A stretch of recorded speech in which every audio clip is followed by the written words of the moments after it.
Hi. ഇറാന്റെ president Ebrahim Raisi helicopter അപകടത്തിൽ മരണപ്പെട്ട വാർത്തകൾ നമ്മൾ കേട്ടുകൊണ്ടിരിക്കുകയാണ്. അത് ഫോമലായിട്ടുള്ള അനൗൺസ്മെന്റ് എന്ന് പറഞ്ഞു കഴിഞ്ഞാൽ അദ്ദേഹം അസർബൈജാനിലെ ഒരു വിസിറ്റ് കഴിഞ്ഞിട്ട് തിരിച്ചു വരുമ്പോൾ പുവർ വെതർ കണ്ടീഷനിൽ ആയതുകൊണ്ട് ക്രാഷ് ലാൻഡ് ചെയ്തപ്പോൾ ഉണ്ടായ അപകടത്തിൽ അദ്ദേഹം സഞ്ചരിച്ചിരുന്ന ഹെലികോപ്റ്റർ ക്രാഷ് ആകുകയും അതിലുണ്ടായിരുന്ന അദ്ദേഹത്തിനൊപ്പം ഉണ്ടായിരുന്ന ഇറാൻ്റെ ഫോറിൻ മിനിസ്റ്റർ, പിന്നെ അസർബൈജാൻ്റെ ഒരു പ്രൊവിൻസിലെ ഒരു ഗവർണർ ഉണ്ടായിരുന്നു, പിന്നെ ഇറാനിലെ ഒരു ഇമാമും ഉണ്ടായിരുന്നു. 4 പേര് ഉൾപ്പെടുന്ന ഒരു ഹയസ്റ്റ് ആയിട്ടുള്ള ഒഫീഷ്യൽസ്, ഇറാൻ പ്രസിഡൻറ്റും ഈ പറഞ്ഞ ഫോറിൻ മിനിസ്റ്ററും അതിലുണ്ടായിരുന്നു. അപ്പം അവരുടെ എല്ലാം മരണം സ്ഥിരീകരിക്കുകയും ചെയ്തു. അപ്പം ഫോഗ് അല്ലെങ്കിൽ മറ്റ് വളരെ കടുത്ത മൂടൽ മഞ്ഞും അതുപോലെ തന്നെ അനുകൂലമല്ലാത്ത ക്ലൈമറ്റിക്കായിട്ടുള്ള കാലാവസ്ഥ കാരണം ഉണ്ടായ അപകടമാണെന്നുള്ളതാണ് ഫോർമലായിട്ട് അല്ലെങ്കിൽ ഔദ്യോഗികമായിട്ടൊക്കെ നമ്മൾ കേൾക്കുന്ന വാർത്തകൾ എന്ന് പറഞ്ഞു കഴിഞ്ഞാൽ. തീർച്ചയായിട്ടും നമ്മളെപ്പോലുള്ള ആൾക്കാർ അത് കേൾക്കുമ്പോൾ, അല്ലെങ്കിൽ ലോകത്താര് കേട്ട് കഴിഞ്ഞാലും ഇങ്ങനൊരു അപകടം അല്ലെങ്കിൽ ഇങ്ങനൊരു പൊളിറ്റിക്കൽ ആയിട്ടുള്ളൊരു വളരെ ക്രിട്ടിക്കൽ ആയിട്ടുള്ളൊരു ഇൻസിഡൻറ്റ് നമ്മൾ കേൾക്കുമ്പോൾ തീർച്ചയായിട്ടും മിഡിൽ ഈസ്റ്റിലെ ജിയോ പൊളിറ്റിക്സ് കണക്കിലെടുക്കുമ്പോൾ തീർച്ചയായിട്ടും ഇറാൻ്റെ ഭാഗത്തു നിന്നും ഇങ്ങനൊരു ഒരു അത്യാഹിതം ഉണ്ടാകുമ്പോൾ നമ്മൾ പെട്ടെന്ന് വിരൽ ചൂണ്ടുന്ന ഇറാൻ്റെ ഏറ്റവും മുഖ്യ ശത്രു എന്ന് പറയുന്നത് ഇസ്രായേലിലേക്കാണ്. അപ്പം പലയിടത്തും പല ആൾക്കാരും ഇറാനിലെ ഏത് തരത്തിലുള്ള അസാസിനേഷൻ നടന്നു കഴിഞ്ഞാലും അല്ലെങ്കിൽ കൊലപാതകങ്ങൾ നടന്നു കഴിഞ്ഞാലും അതെല്ലാം ഇസ്രായേൽ ചെയ്തു എന്നുള്ളൊരു ന്യൂസുകൾ നമ്മൾ സാറിന് കേൾക്കാറുണ്ട്. അതിൻ്റെ സാധ്യതകൾ നമുക്കൊരിക്കലും തള്ളിക്കളയാൻ സാധിക്കത്തില്ല. കാരണം ഇറാനിലെ ഒത്തിരി ന്യൂക്ലിയർ സയൻറ്റിസ്റ്റിനെയും അതുപോലെ തന്നെ അവരുടെ പ്രതിരോധ മേഖലയിലുള്ള ആർമി അല്ലെങ്കിൽ ഡിഫൻസ് പേഴ്സണലിലേക്ക്, ഇമ്പോർട്ടൻ്റ് ആയിട്ടുള്ള ഡിഫൻസ് പേഴ്സണലിലേക്ക് ഇസ്രായേലിൻ്റെ ഇൻ്റലിജൻസ് ഏജൻസ് വളരെ സിസ്റ്റമാറ്റിക്കായിട്ട് വളരെ കാലങ്ങളായിട്ട് അസാസിനേറ്റ് ചെയ്തിട്ടുണ്ട് എന്നുള്ളൊരു വസ്തുത നമുക്കെല്ലാവർക്കും അറിയാവുന്നതാണ്. അപ്പം ഈ ഒരു സംഭവത്തിലും അത് ഇറാൻ്റെ ഇസ്രായേലിൻ്റെ ഭാഗത്തുനിന്ന് ഇങ്ങനൊരു സബോട്ടാഷ് അല്ലെങ്കിൽ ഒരു അട്ടിമറി അല്ലെങ്കിൽ ഒരു ഇൻ്റലിജൻസ് ഓപ്പറേഷൻസ് നടന്നിട്ടുണ്ടോ എന്നുള്ളതിനെക്കുറിച്ച് നമുക്ക് കൃത്യമായിട്ടുള്ള വാർത്തകൾ ലഭ്യമല്ല. അത് തീർച്ചയായിട്ടും പിന്നീട് അത് ഉണ്ടാകുകയാണെങ്കിൽ തന്നെയും അത് ചില ഊഹാപോഹങ്ങളുടെ അടിസ്ഥാനത്തിലും അല്ലെങ്കിൽ അസസ്മെൻ്റ് ഒക്കെ അടിസ്ഥാനത്തിൽ മാത്രമായിരിക്കും. എന്തുതന്നെയായാലും നിലവിൽ നിൽക്കുന്ന ജിയോ പൊളിറ്റിക്കൽ കണ്ടീഷൻസ്, മിഡിൽ ഈസ്റ്റിലെ ജിയോ പൊളിറ്റിക്കൽ കണ്ടീഷൻസിൻ്റെ അടിസ്ഥാനത്തിൽ നമുക്ക് തീർച്ചയായിട്ടും ഇങ്ങനൊരു സംഭവത്തെ നമുക്ക് മറ്റേതെങ്കിലും എക്സ്റ്റേണൽ ആയിട്ടുള്ള ഇറാന് വെളിയിലുള്ള ഏതെങ്കിലും രാജ്യത്തിൻ്റെയോ അല്ലെങ്കിൽ രാജ്യങ്ങളുടെയോ ഇൻവോൾവ്മെൻറ്റ് നമുക്ക് തള്ളിക്കളയാൻ സാധിക്കത്തില്ല. കാരണം ഏത് രാജ്യത്തെയും ടോപ്പ് ലെവലുള്ള പൊളിറ്റീഷ്യൻസിൻ്റെ ഇതുപോലുള്ള ഒന്നുകിൽ മാർഡേഴ്സ് അല്ലെങ്കിൽ അസാസിനേഷൻസ് അല്ലെങ്കിൽ ഇതുപോലുള്ള മരണങ്ങൾ, അതിനെ നമുക്ക് തീർച്ചയായിട്ടും ഒരു സാധാരണ വ്യക്തിയുടെയോ അല്ലെങ്കിൽ അതുപോലുള്ള അത്രയ്ക്ക് പ്രാധാന്യമില്ലാത്തൊരു വ്യക്തിയുടെയോ മരണം സംഭവിക്കുന്ന പോലെ നമുക്ക് തീർച്ചയായിട്ടും ഡിസ്കൗണ്ട് ചെയ്യാൻ സാധിക്കത്തില്ല. കാരണം ടോപ്പ് ലെവലുള്ള പൊളിറ്റിക്കൽ മർഡേഴ്സ് അല്ലെങ്കിൽ ഇതുപോലുള്ള കില്ലിങ്സ് എല്ലാം അത് അവരുടെ ശത്രുക്കളായിട്ടുള്ള ഒന്നുകിൽ ആന്തരികമായിട്ട് തന്നെയുള്ള അട്ടിമറിയിൽ കൂടെ സംഭവിക്കുന്നതോ അല്ലെങ്കിൽ അവരുടെ ശത്രു രാജ്യങ്ങളിൽ നിന്ന് സംഭവിക്കുന്നതോ ആകാനുള്ള സാധ്യത വളരെ കൂടുതലാണ്. അതേത് രാജ്യത്ത് എപ്പോഴായാലും. പിന്നെ നമ്മൾ ഈ ഇസ്രായേലിൻ്റെ മൊസാദ്, അമേരിക്കൻ CIA, അതുപോലെ ബ്രിട്ടീഷ് MI6 മിലിറ്ററി ഇൻ്റലിജൻസ് 6, ഇവരൊക്കെ ഗ്ലോബൽ ഇൻ്റലിജൻസിൻ്റെ തന്നെ ഒരു നെറ്റ്വർക്കാണ് അതൊക്കെ ഉള്ളതെന്നാണ്. കാരണം അവരെല്ലാം വളരെ കമ്പൈൻഡ് ആയിട്ടുള്ള ജിയോ പൊളിറ്റിക്കൽ ഓപ്പറേറ്റേഴ്സ് ആയതുകൊണ്ട്, ഒരു എസ്റ്റാബ്ലിഷ്മെൻ്റെ ഭാഗമായതുകൊണ്ട് തീർച്ചയായിട്ടും ഇതുപോലുള്ള രാജ്യങ്ങളിലെ സംഭവവികാസങ്ങൾക്ക് തീർച്ചയായിട്ടും അവർക്ക് പങ്കുള്ളതായിട്ട് നമുക്ക് അസസ് ചെയ്യാൻ കഴിയും. നമുക്കിതിനെക്കുറിച്ചുള്ള കൃത്യമായിട്ടുള്ള വിവരങ്ങളോ അല്ലെങ്കിൽ ഇൻഫർമേഷനോ ഒന്നും സാധാരണ ന്യൂസ് മീഡിയയിലോ അല്ലെങ്കിൽ മെയിൻ സ്ട്രീം മീഡിയയിലോ നമുക്ക് ലഭ്യമല്ല. ഒരുപക്ഷെ കുറേ വർഷങ്ങൾ കഴിഞ്ഞ് ഈ പറഞ്ഞ രാജ്യങ്ങൾ തന്നെ ഏതെങ്കിലും തരത്തിലുള്ള അവരുടെ ക്ലാസിഫൈഡ് ആയിട്ടുള്ള ഇതുപോലുള്ള ഇൻ്റലിജൻസ് ഡീക്ലാസിഫൈ ചെയ്യുമ്പോഴോ അല്ലെങ്കിൽ കുറേ വർഷങ്ങൾ കഴിഞ്ഞിട്ട് നമുക്ക് ഇതുപോലുള്ള ഏതെങ്കിലും മറ്റ് ഈ ഫോമലല്ലാത്ത ഇൻഫോമലായിട്ടുള്ള ചാനലുകളൊക്കെ നമ്മൾ തിരിച്ചറിയുമ്പോൾ മാത്രമാണ് പണ്ട് നടന്ന പൊളിറ്റിക്കൽ അസാസിനേഷൻ അല്ലെങ്കിൽ ഇന്ന ഇൻ്റലിജൻസ് ആയിരുന്നു അതിൻ്റെ പിന്നിൽ, അല്ലെങ്കിൽ മൊസാദ് ആയിരുന്നു, അല്ലെങ്കിൽ CIA ആയിരുന്നു, അല്ലെങ്കിൽ അത് നമ്മുടെ രാജ്യത്തെ സംബന്ധിച്ച്, ഇന്ത്യയെ സംബന്ധിച്ചും ഇങ്ങനെയുള്ള പ്രശ്നങ്ങളൊക്കെ നമ്മൾ നേരിടാറുണ്ട്. നേരത്തെ നമ്മളുടെ 2021 നമ്മളുടെ ചീഫ് ഓഫ് ഡിഫൻസ് സ്റ്റാഫിൻ്റെ ഹെലികോപ്റ്റർ ഇതുപോലൊരു ക്രാഷിൽ അകപ്പെടുകയും അന്ന് അദ്ദേഹത്തിന് ജീവഹാനി സംഭവിക്കുകയൊക്കെ ചെയ്തിരുന്നു. അപ്പം അതിൻ്റെ എക്സാക്റ്റ് ആയിട്ടുള്ള വിവരങ്ങളൊന്നും നമുക്കിപ്പോഴും അറിയില്ല. കാരണം അതെങ്ങനെ സംഭവിച്ചാണ്, നാച്ചുറലായിട്ടുള്ള ഏതെങ്കിലും ടെക്നിക്കൽ സ്നാഗ് അല്ലെങ്കിൽ ടെക്നിക്കലായിട്ടുള്ള പ്രോബ്ലംസുകൾ ഉണ്ടായതാണോ, അല്ലെങ്കിൽ പിന്നെ മറ്റേതെങ്കിലും തരത്തിലുള്ള സബോട്ടാഷ് ഉണ്ടാകാനുള്ള സാധ്യത ഉണ്ടോ എന്ന് നമുക്ക് തീർച്ചയായിട്ടും അറിയത്തില്ല. അതൊക്കെ ഹൈ ലെവലിലുള്ള ആൾക്കാർക്ക് മാത്രമേ അറിയാനുള്ള സാധ്യതകളുള്ളൂ. കാരണം ഗവൺമെൻറ് തീർച്ചയായിട്ടും അതിനെക്കുറിച്ച് പഠനങ്ങളും ഇൻവെസ്റ്റിഗേഷനൊക്കെ നടത്തുകയും തീർച്ചയായിട്ടും ഗവൺമെൻറ് തലത്തിൽ, നമ്മുടെ സ്റ്റേറ്റ് തലത്തിൽ അതിനെക്കുറിച്ചുള്ള എക്സാക്റ്റ് ആയിട്ടുള്ള ഇൻഫർമേഷൻ അവർക്ക് തീർച്ചയായിട്ടും ഉണ്ടാകാൻ സാധ്യതയുണ്ട്. പക്ഷേ ജനറൽ പബ്ലിക്കിന് അല്ലെങ്കിൽ പുറത്തുള്ള ആൾക്കാർക്ക്, ഈവൻ ന്യൂസ് മീഡിയാസിന് പോലും ക്രിട്ടിക്കലായിട്ടുള്ള ഈ ഇൻഫർമേഷൻ അല്ലെങ്കിൽ ഇൻ്റലിജൻസ് കിട്ടണമെന്ന് നിർബന്ധങ്ങളൊന്നുമില്ല. അപ്പോൾ ഇതെല്ലാം നമുക്ക് തീർച്ചയായിട്ടും ചില ഊഹാപോഹങ്ങൾ, നമ്മളുടെ ചില ജിയോ പൊളിറ്റിക്കൽ നോളജിനെ അടിസ്ഥാനമാക്കി ചില ഊഹാപോഹങ്ങൾ അല്ലെങ്കിൽ അസസ്മെൻറ്റ് മാത്രമേ നമുക്ക് നടത്താൻ സാധിക്കുള്ളൂ. എന്നിരുന്നാലും ഈ സംഭവം റിയലാണ്, ഇത് ഒരു ഫാക്റ്റാണ്. അപ്പോൾ തീർച്ചയായിട്ടും മിഡിൽ ഈസ്റ്റ് പൊളിറ്റിക്സ് വളരെയധികം കത്തിജ്വലിച്ചുകൊണ്ടിരിക്കുകയാണ്. ഇറാനും ഇസ്രായേലും തമ്മിലുള്ള വിഷയങ്ങൾ കൂടുതൽ രൂക്ഷമാകാനുള്ള സാധ്യതകൾ, നേരിട്ടുള്ളൊരു ഡയറക്റ്റായിട്ടുള്ള കോൺഫ്ലിക്റ്റിനുള്ള സാധ്യത ഇല്ലെങ്കിൽ തന്നെയും ഇതുപോലുള്ള ഇൻഡയറക്റ്റായിട്ടുള്ള പ്രോക്സി വാറിൽ കൂടെ, ഇതുപോലുള്ള അട്ടിമറികളിൽ കൂടെയും അല്ലെങ്കിൽ ഇതുപോലുള്ള ഇമ്പോർട്ടൻ്റ് ആയിട്ടുള്ള പൊളിറ്റിക്കൽ ഫിഗേഴ്സിനെ എലിമിനേറ്റ് ചെയ്യുകയും അത് കൂടുതലും ഒരുപക്ഷെ ഇസ്രായേലിൻ്റെ ഭാഗത്തുനിന്ന് ഉണ്ടാകാനുള്ള സാധ്യതകളാണ് എപ്പോഴും നമ്മൾ കണ്ടുകൊണ്ടിരിക്കുന്നത്. ഇറാൻ ഇസ്രായേലിനകത്ത് പോയിട്ട് ഇതുപോലുള്ള അസാസിനേഷൻസ് അല്ലെങ്കിൽ സബോട്ടാഷ് നടത്തുന്നതിനുള്ള ഇതുപോലുള്ള റിപ്പോർട്ടുകളോ അല്ലെങ്കിൽ അതുപോലുള്ള വിവരങ്ങളൊന്നും നമുക്കിതുവരെ കേട്ടതായിട്ട് നമുക്കറിയില്ല.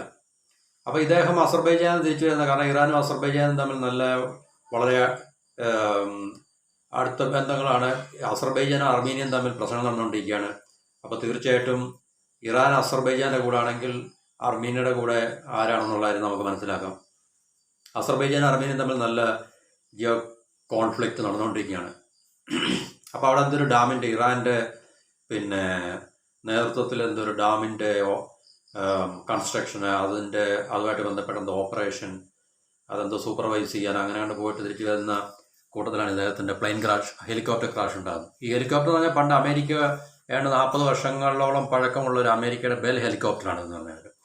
അപ്പം അമേരിക്കയുടെ കടുത്ത സാമ്പത്തിക ഉപരോധം ഇറാൻ്റെ മേൽ ഉള്ളത് കൊണ്ട് ഇറാൻ്റെ ഏവിയേഷൻ മേഖലയൊക്കെ, അതായത് ഈ എയർക്രാഫ്റ്റ്, അതിൻ്റെ പാർട്സ്, സ്പെയർസ് അല്ലെങ്കിൽ മറ്റു രീതിയിലുള്ള ടെക്നോളജിക്കൽ ആയിട്ടുള്ള മേഖലകളിലൊക്കെ വളരെ കടുത്ത സമ്മർദ്ദം നേരിടുകയും അല്ലെങ്കിൽ അവർക്ക് തീർച്ചയായിട്ടും ആ മേഖലയെ കൂടുതൽ പുനരുജ്ജീവിപ്പിക്കാൻ, ആ മേഖല മാത്രമല്ല ഇറാനെ സംബന്ധിച്ച്, കാരണം കടുത്ത സാമ്പത്തിക ഉപരോധം അവരുടെ മേൽക്ക് വളരെ ടോട്ടലായിട്ടുള്ള കോംപ്രഹെൻസീവ് ആയിട്ടുള്ള സാമ്പത്തിക ഉപരോധം അമേരിക്കയുടെയും മറ്റ് പാശ്ചാത്യ രാജ്യങ്ങളുടെയും ഇറാൻ്റെ മേൽക്കുള്ളതുകൊണ്ട് അവരുടെ എല്ലാ ക്രിട്ടിക്കലായിട്ടുള്ള മേഖലകളും വളരെയധികം പ്രയാസങ്ങൾ നേരിട്ടുകൊണ്ടിരിക്കുന്നൊരു കാലഘട്ടം കൂടിയാണ്. അപ്പോൾ ഈ 40 വർഷം ആയിട്ടുള്ള ഈ ഹെലികോപ്റ്ററിലാണ് ഇദ്ദേഹം സഞ്ചരിച്ചെന്നുള്ളൊരു റിപ്പോർട്ടുകൾ പറയുന്നത്. അപ്പോൾ ഈ ഹെലികോപ്റ്ററിൽ തീർച്ചയായിട്ടും 40 വർഷമായിട്ടുള്ള ഹെലികോപ്റ്ററിനെ ഇപ്പോഴും എന്തുകൊണ്ട് അവർ ഉപയോഗിക്കുന്നു എന്നുള്ളത് ഈ ഒരു പ്രധാനപ്പെട്ട ഒരു കാര്യങ്ങൾ നമുക്ക് മനസ്സിലാക്കാൻ സാധിക്കും. അപ്പോൾ അത് വളരെ ഏതൊരു രാജ്യത്തെ സംബന്ധിച്ച് അങ്ങനെയൊരു കണ്ടീഷൻ വളരെ ഡേഞ്ചറസ് ആണ്. അപ്പം അവർക്ക് ഈ ഉപരോധം കാരണം അവരുടെ ഏവിയേഷൻ സെക്ടറൊക്കെ വളരെയധികം ഒത്തിരി പിന്നിലാണ്. കാരണം അവർക്ക് അതിന് വേണ്ട സ്പെയർ പാർട്സുകൾ കിട്ടത്തില്ല, അല്ലെങ്കിൽ റിപ്പയർ നടത്താനുള്ള സാധ്യതകൾ വളരെ കുറവായിരിക്കാം. അപ്പോൾ ലോക്കലായിട്ടുള്ള ക്വാളിറ്റി കുറഞ്ഞുള്ള സ്പെയറുകളും പാർട്സുകളും ഒക്കെ ഉപയോഗിച്ചിട്ടായിരിക്കും ഈ പറഞ്ഞ അസറ്റ്സ് ഒക്കെ റൺ ചെയ്യുന്നത്. അത് ഈ രാജ്യം മാത്രമല്ല, ഇങ്ങനെ ഇക്കണോമിക് സാങ്ഷൻസ് അല്ലെങ്കിൽ സാമ്പത്തിക ഉപരോധം നേരിടുന്ന എല്ലാ രാജ്യങ്ങളും ഉണ്ടാകുന്ന ഒരു അനുഭവമാണ്. ഇത് ഇന്ത്യക്കും നമുക്കും ഈ പറഞ്ഞ ഉപരോധത്തിൻ്റെ അനുകൂലമായിട്ടല്ലാത്ത പ്രതികൂലമായിട്ടുള്ള അവസ്ഥകൾ നമുക്ക് നേരിടേണ്ടി വന്നിട്ടുണ്ട്. അപ്പോൾ ഇപ്പോൾ തീർച്ചയായിട്ടും നമ്മളെ ഈ ഇറാനിൽ നമ്മളെ ചബഹാർ പോർട്ട് 10 വർഷത്തേക്ക് നമ്മൾ ടേക്ക് ഓവർ ചെയ്തതിന് ശേഷം അമേരിക്കയുടെ ഭാഗത്തു നിന്നും പ്രസിഡന്റ് ബൈഡൻ്റെ ഭാഗത്തു നിന്നും നമുക്കെതിരെ ഉപരോധം ഏർപ്പെടുത്താനുള്ള സാധ്യതയുണ്ടെന്നുള്ളൊരു ഭീഷണി വന്നിട്ടുണ്ട്. ഇതിന് ഇന്ത്യ ഈ ചബഹ പോർട്ടിൻ്റെ ഓപ്പറേഷൻസുമായിട്ട് ബന്ധപ്പെട്ട തുടക്കം കുറിച്ചപ്പോഴൊന്നും അമേരിക്ക നമുക്കെതിരെ സാങ്ഷൻ ഏർപ്പെടുത്തുന്നൊരു ഗ്യാരണ്ടി തന്നെ. പക്ഷേ ഇന്ത്യ റഷ്യ യുക്രൈൻ വാറിന് ശേഷം ഇന്ത്യ തീർച്ചയായിട്ടും അമേരിക്ക റഷ്യയിൽ നിന്നും ഡീകപ്പിൾ ചെയ്യാൻ അല്ലെങ്കിൽ ഡിറ്റാച്ച് ചെയ്യാനൊക്കെ വളരെയധികം ശ്രമങ്ങൾ നടത്തുന്നുണ്ടെങ്കിലും ഇന്ത്യ ഇപ്പോഴും റഷ്യയായിട്ട് വളരെ ആഴത്തിലുള്ള ബന്ധം കാത്തു സൂക്ഷിക്കുകയും തിരിച്ച് റഷ്യയുടെ ഭാഗത്തു നിന്നും ബയലാറ്ററലായിട്ടുള്ള സ്ട്രോങ് ആയിട്ടുള്ള റിലേഷൻസ്, കാരണം നമുക്കത് എന്തൊക്കെ സംഭവിച്ചാലും ഇന്ത്യയെ സംബന്ധിച്ച് റഷ്യയായിട്ടുള്ള ബന്ധങ്ങൾ നമുക്ക് വിച്ഛേദിക്കാൻ സാധിക്കത്തില്ല. അപ്പോൾ അങ്ങനെയുള്ള കണ്ടീഷനിൽ തീർച്ചയായിട്ടും അമേരിക്കയുടെ ഭാഗത്തുനിന്ന് പലതരത്തിലുള്ള പ്രഷേഴ്സ് നമ്മുടെ ഭരണകൂടത്തിന് മുകളിലുണ്ട്. അപ്പോൾ അത് നമ്മൾ പലതരത്തിൽ കാണുന്നതാണ് ഇന്ത്യയിൽ. കാരണം ഇപ്പോൾ നിലവിൽ നിൽക്കുന്ന സർക്കാരിന്, മോഡി ഗവൺമെൻറ്റിനെതിരെ പലതരത്തിലുള്ള സമ്മർദ്ദങ്ങൾ അമേരിക്ക അല്ലെങ്കിൽ അമേരിക്കയുടെ നേതൃത്വത്തിലുള്ള പാശ്ചാത്യ രാജ്യങ്ങൾ സമ്മർദ്ദം ചെലുത്തുന്നതാണ്. ഇപ്പം ഉദാഹരണത്തിന് അവർ പല പോക്കറ്റ്സിലായിട്ട്, ഇപ്പം ഹിൻഡൻബർഗ് BBC റിപ്പോർട്ട്, പിന്നെ നമ്മുടെ പല കോർപ്പറേഷൻസിൻ്റെ അസറ്റ്സ് ഫ്രീസ് ചെയ്യുക, പിന്നെ ഇവൻ ഈ അടുത്ത കാലത്തുണ്ടായിട്ടുള്ള സ്റ്റോക്ക് മാർക്കറ്റ് ക്രാഷൊക്കെ നമുക്ക് ഇതുമായിട്ട് ബന്ധപ്പെടുത്തി നമുക്ക് ചിലപ്പോൾ വായിക്കേണ്ടി വരും. നമുക്ക് എന്തുകൊണ്ടാണ് സ്റ്റോക്ക് മാർക്കറ്റ്, ഇപ്പോൾ കുറച്ച് ദിവസം മുമ്പ് ഉണ്ടായിട്ടുള്ള സ്റ്റോക്ക് മാർക്കറ്റ് ക്രാഷ്. അപ്പോൾ ഇതെല്ലാം പലതരത്തിലുള്ള പല മേഖലകളിൽ നിന്നും അങ്ങനെയുള്ള പ്രഷേഴ്സ് നമുക്ക് മേൽ ഉണ്ടാകുന്നുണ്ട്, അല്ലെങ്കിൽ ഉണ്ടാകാനുള്ള സാധ്യത നമുക്ക് ഇനിയും തള്ളിക്കളയാൻ സാധിക്കില്ല. ഇപ്പോൾ പാകിസ്ഥാനിലെ ഇമ്രാൻഖാന് പറ്റിയ സംഭവം എല്ലാവർക്കും അറിയാം. എന്തുകൊണ്ടാണ് ഇമ്രാൻഖാൻ അങ്ങനെ ഒരു സ്ഥാനപ്രശ്നം സംഭവിച്ചത്, അല്ലെങ്കിൽ അദ്ദേഹത്തിനെതിരെ ഈ പറഞ്ഞൊരു അദ്ദേഹത്തിൻ്റെ കസേര അല്ലെങ്കിൽ പ്രധാനമന്ത്രി സ്ഥാനം നഷ്ടപ്പെട്ടത് എങ്ങനെയാണെന്നുള്ളത് നമുക്കറിയാം.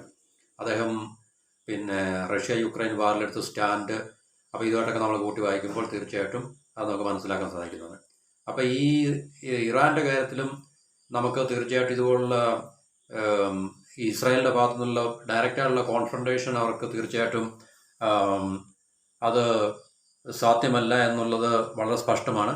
അപ്പം അങ്ങനെ ഇല്ലാത്തൊരു സാഹചര്യത്തിൽ ഇറാനെതിരെ തീർച്ചയായിട്ടും ഇസ്രായേലിൻ്റെ ഭാഗത്തു നിന്ന് ഇതുപോലുള്ള, അതുപോലെ തിരിച്ചും ഇറാൻ്റെ ഭാഗത്തു നിന്ന് തീർച്ചയായിട്ടും ഇസ്രായേലിനെതിരെ ഡയറക്റ്റായിട്ടുള്ള കോൺഫ്രണ്ടേഷന് അവർ ഇനിഷ്യേറ്റീവ് എടുക്കത്തില്ലെങ്കിലും പ്രോക്സി വാസിനുള്ള ചാൻസാണ് ഏറ്റവും കൂടുതൽ. കാരണം അവരുടെ പ്രോക്സീസായുള്ള ഹമാസ്, ഹിസ്ബുള്ള, ഹൂത്തീസ്, പിന്നെ അതുപോലുള്ള പ്രോക്സി ഗ്രൂപ്പ്സിനെ ഉപയോഗിച്ചുകൊണ്ട് ഇസ്രായേലിനെ അല്ലെങ്കിൽ അമേരിക്കൻ ബേസിനെയൊക്കെ ആക്രമിക്കാനോ അല്ലെങ്കിൽ അറ്റാക്ക് ചെയ്യാനോ ഒക്കെയുള്ള ഇനിഷ്യേറ്റീവ് ആയിരിക്കും ഇറാൻ്റെ ഭാഗത്തു നിന്ന് ഏറ്റവും കൂടുതൽ ഉണ്ടാകാനുള്ള സാധ്യത. അപ്പോൾ ഈ ഒരു പിന്നെ ഡയറക്റ്റ് അല്ലാത്ത കോൾഡ് വാർ നമുക്ക് പറയാൻ പറ്റില്ല. ഈ പ്രോക്സി വാർസ് തീർച്ചയായിട്ടും നമുക്ക് ഈ മിഡിൽ ഈസ്റ്റിലെ ഇറാൻ വേഴ്സസ് ഇസ്രായേൽ നമുക്ക് ഇനിയും കൂടുതൽ വിറ്റ്നസ് ചെയ്യാൻ സാധിക്കും.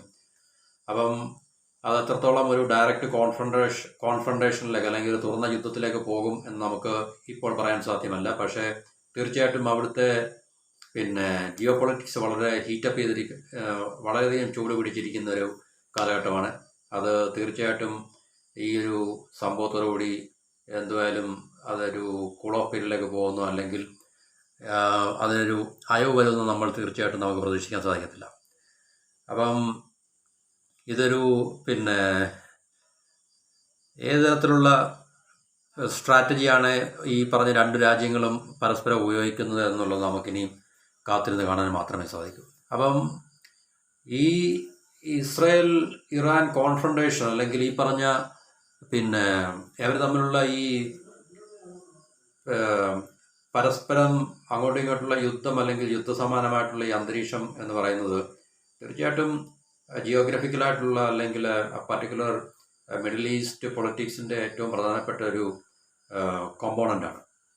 നേരത്തെ ഇറാൻ ഇറാഖ് വാറുകളും അല്ലെങ്കിൽ അത് കഴിഞ്ഞ് ഇറാൻ സൗദി പിന്നെ കോൺഫ്രണ്ടേഷൻ നമ്മൾ കണ്ടാണ്. ഇപ്പം യമനിൽ ഹൂത്തീസിൻ്റെ സൗദിയും UAE-യുടെയും നേതൃത്വത്തിൽ അവർ ഹൂത്തീസിനെതിരെയുള്ള വാർ നമ്മൾ കണ്ടു. അതായത് ഏകദേശം ഒന്ന് ഒതുങ്ങി നിൽക്കുകയാണ്. കാരണം അവിടെ ഹൂത്തീസിൻ്റെ സപ്പോർട്ടേഴ്സ് എന്ന് പറഞ്ഞു കഴിഞ്ഞാൽ ഇറാനാണ്. അപ്പോൾ ശരിക്കും പറഞ്ഞാൽ ഇറാനും സൗദി പ്ലസ് UAE തമ്മിലുള്ള വാറായിരുന്നു അതെന്ന് പറഞ്ഞു കഴിഞ്ഞാൽ.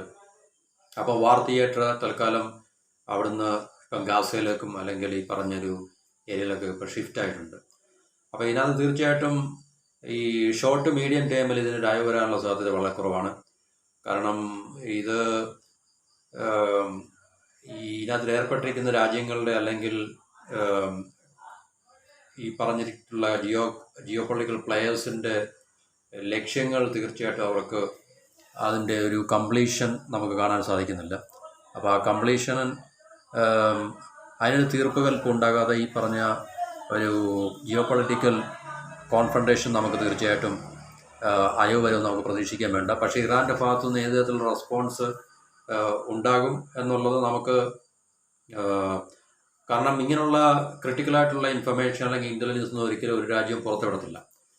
കാരണം ഇപ്പോൾ ഒരു രാജ്യത്തിൻ്റെ ഒരു ടോപ്പ് ലീഡറിനെ മറ്റേതെങ്കിലും അവരുടെ എനിമി ആയിട്ടുള്ള ഏതെങ്കിലും രാജ്യം ഇതുപോലുള്ള പൊളിറ്റിക്കലി അസാസിനേറ്റ് ചെയ്താൽ തന്നെ പ്രത്യേകിച്ച് ഇതുപോലുള്ള ഡയറക്റ്റായിട്ടുള്ള അസാസിനേഷൻ അല്ല, ഇതുപോലുള്ള ഇപ്പം പ്ലെയിൻ ക്രാഷ് അല്ലെങ്കിൽ ഹെലികോപ്റ്റർ ക്രാഷ് ഇതുപോലുള്ള രീതിയിൽ ഏതെങ്കിലും പൊളിറ്റിക്കൽ ലീഡറിന് മരണം സംഭവിക്കുകയാണെങ്കിൽ അത് ഈവൻ ദോ ശത്രുരാജ്യം ഇതിൻ്റെ ഇൻവോൾവ്മെൻറ്റ് ഇതിനകത്തിലുണ്ടെങ്കിലും അവർ ഈ രാജ്യങ്ങൾ പൊതുവെ അവരത് റിവീൽ ചെയ്യത്തില്ല. കാരണം അത് റിവീൽ ചെയ്യുക എന്നുള്ളത് ആ രാജ്യത്തിനെ സംബന്ധിച്ച് വളരെ ക്ഷീണമായിരിക്കും. കാരണം അവരെ അതൊരു എന്താണ് പറയുന്നത്, അവരെ കോർണർ ചെയ്യും ശരിക്കും പറഞ്ഞു. കാരണം അവരുടെ ശക്തിയിൽ അല്ലെങ്കിൽ അവരുടെ സിസ്റ്റത്തിൽ അവരുടെ ശക്തിയിൽ എന്തോ പിഴവ് സംഭവിച്ചിട്ടുണ്ട്. മറ്റു ഈ പറഞ്ഞ ഇസ്രായേൽ ആണ് ഇത് ചെയ്തതെന്ന് ഇറാൻ സമ്മതിക്കുകയാണെങ്കിൽ തീർച്ചയായിട്ടും ഇസ്രായേലിനൊരു ഡോമിനൻസും സുപ്പീരിയോറിറ്റി അവിടെ ലഭിക്കുകയും ഇറാനെ മറ്റുള്ള രാജ്യങ്ങൾ തീർച്ചയായിട്ടും ഒരു ലെസർ പവറായിട്ട് കാണാനുള്ള സാധ്യതയും ഉണ്ട്. അതുകൊണ്ട് ഇതുപോലുള്ള ക്രിട്ടിക്കലായിട്ടുള്ള ഇൻഫർമേഷൻ ഇൻ്റലിജൻസ് ഒന്നും ഒരു രാജ്യവും ഇത് സത്യമാണെങ്കിൽ തന്നെ അവർ പുറത്ത് വിടാറില്ല. അവരുടെ ഓപ്പറേഷൻസ് ആ ഒരു തലത്തിൽ തന്നെ ആയിരിക്കും. അവർ തീർച്ചയായിട്ടും തിരിച്ചെന്തെങ്കിലും ചെയ്യുകയാണെങ്കിൽ തന്നെ ഓപ്പറേഷൻസ് ആ തലത്തിൽ തന്നെ ആയിരിക്കും അവർ ചെയ്യുന്നത് പറഞ്ഞു കഴിഞ്ഞാൽ. വളരെ സീക്രട്ടീവായിട്ട് അല്ലെങ്കിൽ ഇൻ്റലിജൻസ് ഏജൻസി നമ്മൾ പറയുന്ന ഈ സ്പൈ ഇൻ്റലിജൻസ് ഏജൻസീസ് ഓരോ രാജ്യത്തിൻ്റെയും ഇൻ്റലിജൻസ് നടത്തുന്ന ഓപ്പറേഷൻസ് വളരെ സീക്രട്ടീവായിട്ടായിരിക്കും. അതിൻ്റെ ഇൻഫർമേഷനോ അല്ലെങ്കിൽ എക്സാക്ട്നെസ് ഒന്നും ഓപ്പൺ ഡൊമൈനിൽ നമുക്ക് ലഭിക്കാനുള്ള സാധ്യത വളരെ കുറവാണ്. അപ്പോൾ അതുകൊണ്ട് ഈ ഓപ്പറേഷനിൽ തീർച്ചയായിട്ടും ഇസ്രായേലിനോ അല്ലെങ്കിൽ ഇസ്രായേലിൻ്റെ പങ്കാളികളായിട്ടുള്ള അമേരിക്കൻ CIA അല്ലെങ്കിൽ MI6 ബ്രിട്ടീഷ് ഇൻ്റലിജൻസ്, കാരണം പൊതുവേ ഗ്ലോബൽ ലെവലിൽ നമ്മൾ നോക്കിക്കഴിഞ്ഞാൽ ഇതുപോലുള്ള പൊളിറ്റിക്കൽ അസാസിനേഷൻസ് എല്ലാം, ഇത് അസാസിനേഷൻ ആണെന്നല്ല ഞാൻ പറയുന്നത്, പൊളിറ്റിക്കൽ അസാസിനേഷൻസ് അല്ലെങ്കിൽ കില്ലിങ്സ് എല്ലാം തീർച്ചയായിട്ടും ചെയ്ത് ശീലമുള്ളതും അല്ലെങ്കിൽ ചെയ്യാൻ സാധ്യതയുള്ളതും ഈ പറഞ്ഞ ഇൻ്റലിജൻസ് ഏജൻസീസ് തന്നെയായിരിക്കും. കാരണം അവരുടെ ജിയോ പൊളിറ്റിക്കൽ സ്ട്രാറ്റജീസ് ലോകത്തിൻ്റെ എല്ലാ ഭാഗത്തും ഒരുപോലെ പരന്ന് വ്യാപിച്ചു കിടക്കുന്നതുകൊണ്ട് അവർക്ക് അനുകൂലമല്ലാത്ത സാഹചര്യങ്ങളെ അല്ലെങ്കിൽ പ്രതികൂലമായിട്ടുള്ള സാഹചര്യങ്ങളെ അനുകൂലമാക്കുവാനും അല്ലെങ്കിൽ അവരുടെ ശത്രു എന്ന് പറയുന്ന രാജ്യത്തെ തീർച്ചയായിട്ടും ശിഥിലമാക്കാനും ഒക്കെ അവർ ഇതുപോലുള്ള പൊളിറ്റിക്കൽ കില്ലിങ്സും അല്ലെങ്കിൽ പൊളിറ്റിക്കൽ അസാസിനേഷൻസും ഒക്കെ അവർ പണ്ട് മുതലേ അവർ ഇത് ഏറ്റെടുത്ത് ചെയ്യാറുണ്ട്. നമുക്ക് ലോകത്തിൻ്റെ പല രാജ്യത്തും ഇതുപോലുള്ള സംഭവവികാസങ്ങൾ, ഈവൻ നമ്മൾ ഇന്ത്യയുടെ കാര്യത്തെക്കുറിച്ച് നമ്മൾ സംസാരിക്കുകയാണെങ്കിലും നമ്മുടെ രാജ്യത്തും പണ്ട് മുതലായിട്ടുള്ള പൊളിറ്റിക്കൽ അസാസിനേഷൻസിലും കില്ലിങ്സിലും എല്ലാം ഈ പറഞ്ഞ രാജ്യങ്ങളുടെ ഇൻവോൾവ്മെൻറ്റ് ഉണ്ടാകാൻ സാധ്യതയുണ്ട്. അത് നമുക്ക് തള്ളിക്കളയാൻ കഴിയില്ല എന്നുള്ളത് ഒരു വസ്തുതയാണ്. അപ്പോൾ തീർച്ചയായിട്ടും ഇനി വരും ദിവസങ്ങളിൽ നമുക്ക് ഇതിൻ്റെ കൂടുതൽ വിവരങ്ങൾ അറിയാൻ സാധിക്കും. തൽക്കാലം നമ്മുടെ മുമ്പിൽ ലഭ്യമായിട്ടുള്ള ഇൻഫർമേഷൻ എന്ന് പറഞ്ഞു കഴിഞ്ഞാൽ ഇറാൻ്റെ പ്രസിഡൻറ്റും ഫോറിൻ മിനിസ്റ്ററും, കാരണം അതൊക്കെ ഈ വളരെ അടുത്ത സമയത്താണല്ലോ ഇസ്രായേലും ഇറാനും തമ്മിലുള്ള ഒരു ഡയറക്റ്റായിട്ടുള്ള ഓപ്പൺ കോൺഫ്രണ്ടേഷൻ ഉണ്ടാവുകയും പിന്നെ ഡൊണാൾഡ് ട്രംപ് വരുന്ന സമയത്ത് ഇറാൻ്റെ ഏറ്റവും വലിയൊരു ടോപ്പ് ആർമി ഡിഫൻസ് പേഴ്സണലിനെ അവർ ഡ്രോൺ അറ്റാക്കിലൂടെ അസാസിനേറ്റ് ചെയ്തല്ലോ. അപ്പോൾ ഇതെല്ലാം കണക്കിലെടുത്തു കഴിഞ്ഞാൽ നമുക്ക് തീർച്ചയായിട്ടും ഇതിൻ്റെ പിന്നിലുള്ള സ്ട്രാറ്റജിക്കായിട്ടുള്ള ഹിഡൻ ഒബ്ജക്റ്റീവ്സിനെ നമുക്ക് തള്ളിക്കളയാൻ സാധിക്കത്തില്ല. പക്ഷേ വരും ദിവസങ്ങളിൽ നമുക്ക് ഇതിനെക്കുറിച്ചുള്ള കൂടുതൽ വിവരങ്ങൾ ലഭ്യമാകുമെന്ന വിശ്വാസത്തോടു കൂടി തൽക്കാലം ഇവിടെ ഞാൻ നിർത്തുന്നു. Thank you.